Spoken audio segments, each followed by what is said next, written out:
خواب میں کنویں سے پانی نکالنا حتیٰ کہ لوگ سیراب ہو جائیں۔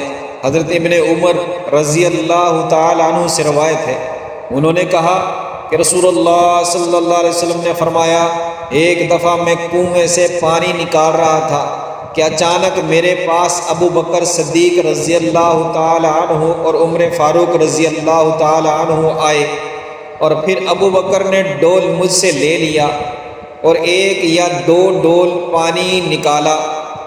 ان کے پانی نکالنے میں کچھ کمزوری تھی، اللہ تعالیٰ انہیں معاف فرمائے۔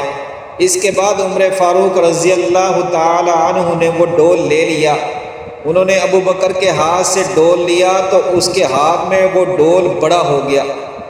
میں نے لوگوں میں سے کسی کے ہاتھ میں اتنا بڑا ڈول نہیں دیکھا کہ جتنا بڑا حضرت عمر فاروق رضی اللہ تعالیٰ عنہ کے ہاتھوں میں ڈول بن گیا۔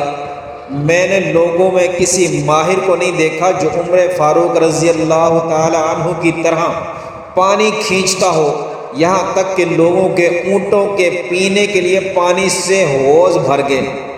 لوگوں نے اپنے اونٹوں کے لیے بھی حوض بھر لیے، اتنا بڑا ڈول تھا۔ عمر فاروق رضی اللہ تعالیٰ عنہ اس قدر مہارت کے ساتھ اسے نیچے سے بھر بھر کر کھینچ کر لوگوں کو پانی کے ساتھ سیراب کر رہے تھے۔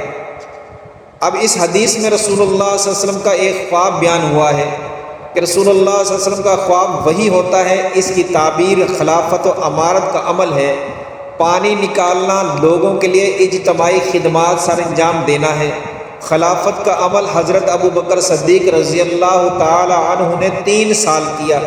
ان کے دور خلافت میں داخلی انتشار کی وجہ سے فتوحات نہ ہو سکیں، جس طرح کمزوری کی صورت میں اشارہ دیا گیا ہے۔ اس کے بعد حضرت عمر فاروق رضی اللہ تعالیٰ عنہ نے اس عمل کو سنبھالا تو انہوں نے پوری قوت کے ساتھ اس عمل کو سر انجام دیا۔ فتوحات ہوئی، اسلامی حکومت خوب وسیع ہوئی، مال غنیمت سے لوگوں میں آسودگی آئی اور داخلی طور پر استحکام پیدا ہوا۔ اس خواب میں واضح اشارہ ہے کہ رسول اللہ صلی اللہ علیہ وسلم کے بعد خلافت کا عمل حضرت ابو بکر صدیق رضی اللہ تعالی عنہ چلائیں گے، ان کے بعد حضرت عمر فاروق رضی اللہ تعالی عنہ اس منصب پر فائز ہوں گے۔